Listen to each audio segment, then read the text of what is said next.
জড়িয়ে ধরে বলতে চেয়েছিলাম ভালোবাসি, সেই কথাটা বলা হয় না।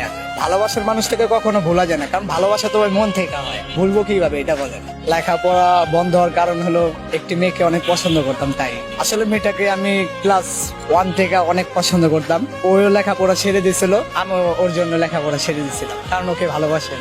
কিছু পেতে হলে কিছু ছাড়তে হয়, এরকম সে পড়ালেখা ছাড়ছে, তাই জন্য আমিও ছাড়ছি।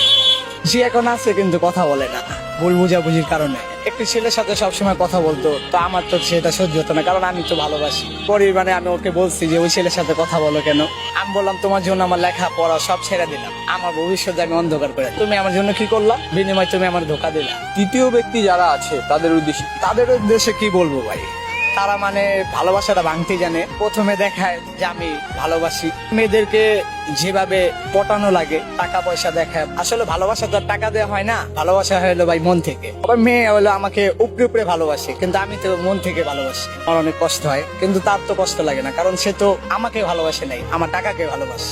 আমার হিসাবে টাকাকেই ভালোবাসে। প্রকৃত ভালোবাসা তারা বুঝেই না। কিছু কিছু মেয়েরা হলো টাকার পিছিয়ে দৌড়ায়, কিন্তু কিছু কিছু মানুষ আছে যারা প্রকৃত ভালোবাসে।